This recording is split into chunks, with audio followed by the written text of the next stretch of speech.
Hello everyone. Before diving into today's topic, we'd like to take a moment to thank you for your support. Every like, comment, and subscription truly makes a difference and helps this channel grow. If you enjoy our content and don't want to miss our upcoming videos, subscribe to the channel and activate the bell to receive all notifications.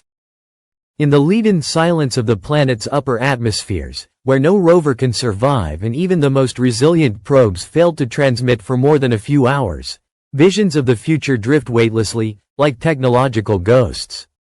They are aerobots, flying machines designed to soar through the toxic skies of Venus or the colossal storms of Jupiter. These are not mere balloons, but genuine atmospheric science vessels, conceived to explore continuously and dynamically environments that, until now, we have only been able to graze. Venus, with its hellish shroud of carbon dioxide, clouds of sulfuric acid, and pressures capable of crushing a submarine, has always been the nightmare of space missions. Yet, around 50 to 60 kilometers above the surface lies a milder region, known as the Venusian habitable zone, where pressure and temperature are surprisingly similar to Earth's. About 1 atmosphere and 20 to 30 degrees Celsius. It's precisely in this zone that aerobots could shine. Imagine an enormous robotic airship powered by solar energy, floating in the relative calm of that poisonous gas ocean, recording data, analyzing clouds, searching for signs of geological, or who knows, biochemical, activity. One of the most fascinating concepts is VAMP, Venus Atmospheric Maneuverable Platform, developed by Northrop Grumman. It's a semi-buoyant flying wing vehicle, capable of gliding gracefully through Venus's atmosphere. Its thin wings not only provide lift but also host solar panels for continuous power, while cutting-edge sensors gather meteorological, chemical, and spectral data. Unlike landers that crash or dissolve within minutes, an aerobot could survive for weeks, months, perhaps years. It could even release microprobes that descend to the surface, transmitting data until overwhelmed by heat and pressure. This multi-platform strategy, with a flying mothership and a constellation of daughter probes, resembles a distributed intelligence, almost like a space organism studying its environment as an octopus explores with its tentacles. The implications are immense. Not only could we map Venus's atmospheric composition and climate in detail, but also investigate unresolved mysteries like the presence of phosphine, a molecule that on Venus might have biological or geochemical origins. An aerobot with mobile spectrometers and three-dimensional maneuverability would be perfect for tracking chemical trails through time and space, flying over zones of interest and adjusting its altitude based on detected conditions. If Venus is the silent, motionless hell, Jupiter is a stormy ocean. A giant planet with winds exceeding 600 kilometers per hour, cyclonic clouds spanning thousands of kilometers, and lightning of colossal intensity. Exploring Jupiter with conventional means is impossible. Any vehicle would quickly sink, crushed by increasing pressure without ever reaching a solid surface. Yet, just like on Venus, there are atmospheric layers where pressure is manageable, between 0.1 and 10 bar. And the environment potentially accessible. This is where the idea of Jovian aerobots comes in, gigantic atmospheric balloons, called Montgolfière, using thermal energy to stay aloft, or inflated with light gases like hydrogen or helium. These vehicles could not only remain suspended in Jupiter's mid-atmosphere but also move laterally, riding wind currents like cosmic jellyfish within an eternal storm. It's not science fiction. During the Galileo mission in the 1990s, an atmospheric probe tested this idea, penetrating Jupiter's storm for 58 minutes before being lost. Its readings revolutionized our view of the planet. Now imagine what a modern mission could do, with an aerobot able to stay aloft for weeks, exploring complete weather cycles, observing inside the Great Red Spot, or searching for signs of complex chemical processes. The vehicles could carry spectroscopic instruments, magnetometers, thermal sensors, and even mini-probes to be launched vertically for a full atmospheric profile. And that's not all. One of the most intriguing goals could be the search for prebiotic compounds, complex organic molecules suspected to exist in the atmospheres of gas giants. Their presence would imply active chemistry, possibly even conditions favorable to extremely exotic forms of life.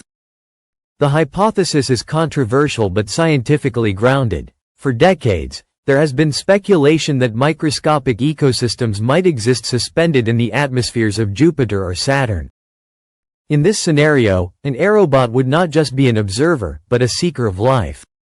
A seeker of life, yes, but with eyes different from ours. Equipped with infrared and ultraviolet spectrometers, biosensors, and micro-gas analyzers, an aerobot could sift through Jupiter's atmosphere in search of anomalous molecular signatures, variations in compounds such as ammonia, methane, phosphorus, or even complex carbon chains. Every piece of data collected would be a window into a profoundly alien world, where gravity crushes everything, yet where chemical physics might, theoretically, support some unknown form of metabolism. One of the main advantages of aerobots lies in their ability to maintain a relative position or move laterally over long durations, unlike free-falling probes that pass vertically through the atmosphere in mere minutes. This allows for the observation of dynamic phenomena over time, such as the evolution of a cyclonic vortex or the formation of clouds composed of exotic crystals. The collected data would no longer be mere snapshots, but real-time atmospheric documentaries, a chronicle of the meteorological life of a gas giant. But how do you control such a machine, hundreds of millions of kilometers from Earth? This is where artificial intelligence comes into play. Aerobots will need to be autonomous, capable of deciding which altitude to maintain, which areas to explore, which observations to prioritize. Their autonomy will be supported by predictive models of local weather, radar and thermal sensors to avoid dangers such as extreme turbulence or electric storms.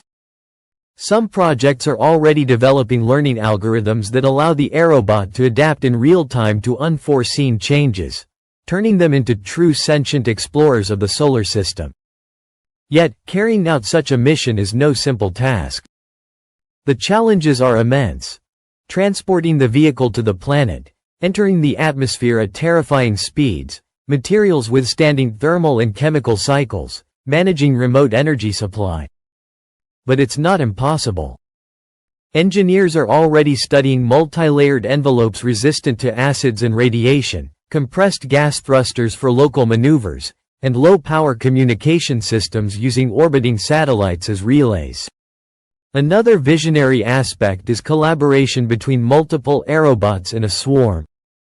Instead of a single explorer, we could send a fleet of small coordinated units, each specialized in a specific task: optical observation, spectrometry, magnetic detection. Imagine a hive-like system spread across various altitudes, collecting data and relaying it to a mother unit for analysis and transmission back to Earth. This kind of distributed mission reduces risks. If one element fails, the others can continue. The potential doesn't stop at Venus and Jupiter. Once perfected, this technology could be adapted to explore Titan, Saturn's moon, with its dense skies and liquid methane lakes, or Uranus and Neptune, the ice giants still shrouded in mystery. There, too, atmospheric balloons could prove the only way to deeply study atmospheric structures no satellite could ever reach directly. And while Earth debates the use of drones for package delivery, in space, floating drones could deliver millennia-old answers. How did the planets form? What dynamics govern their atmospheres? Are there environments that, even just for a moment, have hosted a chemical form of organization different from our own? Aerobots, silent travelers of the air, could be the first to bring us those answers. The future of planetary exploration won't pass solely through wheels rolling over red sands or orbiters gazing from above. It will also pass through floating sails, intelligent gas pouches, instruments that fly not against, but with the alien wind. It will be a dance between technology and atmosphere, between artificial intelligence and chemical storms, between our desire to know and the intrinsic inaccessibility of the worlds that surround us.